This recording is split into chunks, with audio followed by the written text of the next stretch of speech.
College हम चलते नहीं।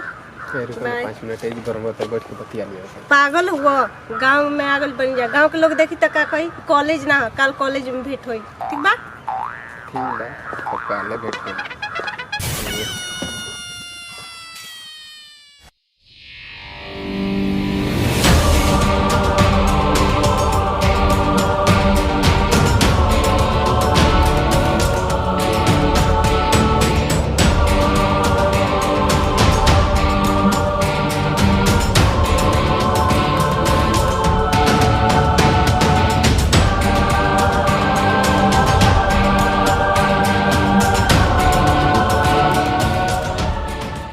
वाह, आज तो बहुत दिन के बाद तू अकेले भेटाइल बड़ू।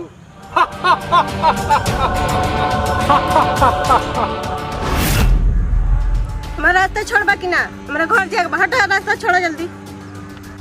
रास्ता छोड़ दी, बड़ा ढेर दिन के बाद तो अकेले भेटाइल बड़ू।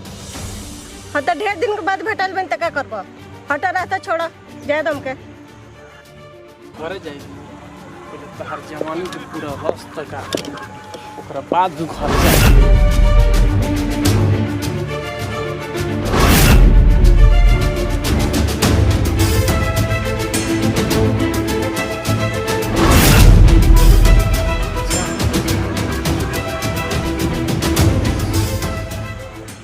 फिर तो भेटैबू।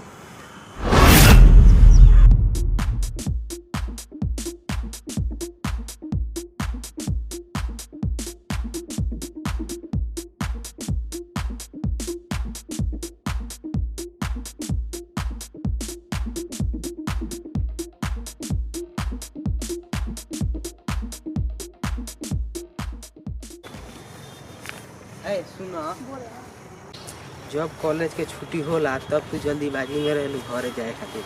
आज चलो ना रेस्टोरेंट में खा के आओ। आज ना कल चल गई, भैया खोजत है। हर दिन तार भैया खोजल। चलो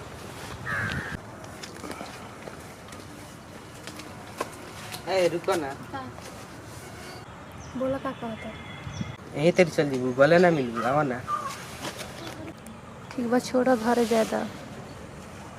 इतना जल्दीबाजी क्या बावरी 2 मिनट रुक जा।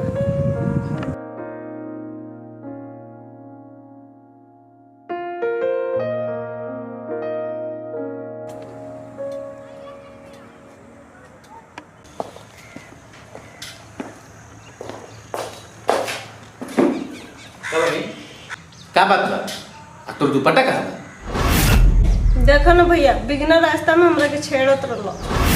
ई बात बा? ठीक बा, ते जो खाना को हम आवत नहीं।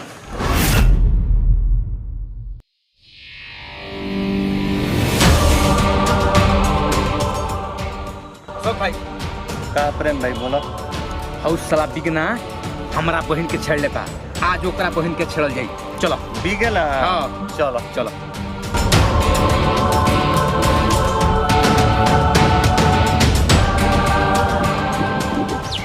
कहू तहार भाई हमरा बहन के छेड़ता आ तू यही ना चल जेबू? कहो सुख भाई, उनका रास्ता छोड़ दिया, यही ना चल जेबू तू? का तारा के ना चल दिएगा? लग जाओ, तुम लग जा।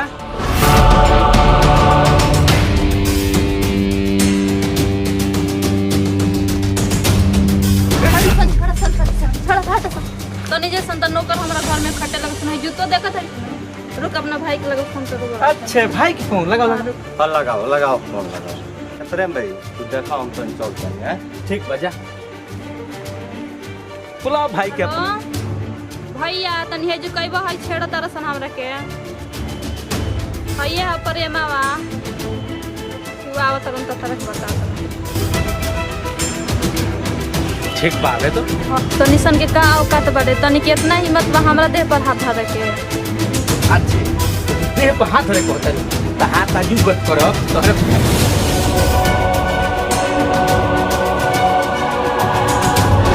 अरे साहब, तोर इतना हिम्मत कि ते हमरा बहन के छेड़ता रे? हे साला, तो तोर इतना हिम्मत कि ते हमरा बहन के छेड़बे? अरे तोर औकात का बारे हमरा सामने? एमे औकात के बात ना होला, केहू के बहन बहन होले, बुझले कुकुर? ए भैया काहे इनकर बहन के छेड़ रहा हो? ना रे, तू झूठ बोलता।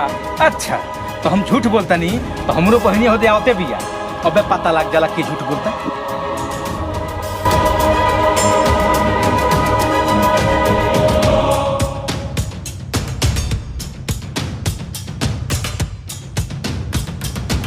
पूछो हमरा बहन से तार भाई छेड़ कि ना। का होता लगे छेड़ला हम? हाँ ये हमरा के छेड़ला आ हमर दुपट्टा ही ले गले बड़ा घरे हमर दुपट्टा दिवा होई कैसे। का भैया केहू के बहन बहन होले ना छेड़े के चाहिए, माफी मांगे कैसे? हमरा के माफ कर दो। आज के बाद से हम तरह के ना छोड़े और अपन बहन माने। बहन माने अब तो हमके बुझाता जब अपन घर शीशा के होखे नु तो दूसरा घर पर पत्थर ना मारे के चाहिए। चलो एक दूसरे से माफी मांग लोगे। चलो गले मिलो दीदी से।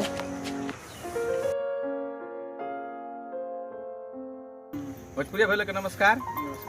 ये हमी के वीडियो बनौने से ये खाती जे केहू के बेटी बहन के साथ छेड़खानी ना करे। यदि रौरा केहू के छेड़खानी करतनी तो ठीक रौरो बहन के केहू छेड़खानी करे। अगर ये वीडियो रो सबके अच्छा लागता तो चैनल के सब्सक्राइब करी, लाइक करी और शेयर करी आ कमेंट करके जरूर बताई जे वीडियो कैसन लागल। ई हमी के जौन बा कि भोला भोजपुरी पर वीडियो रिलीज कइल जाई। भैया लोग के नमस्कार।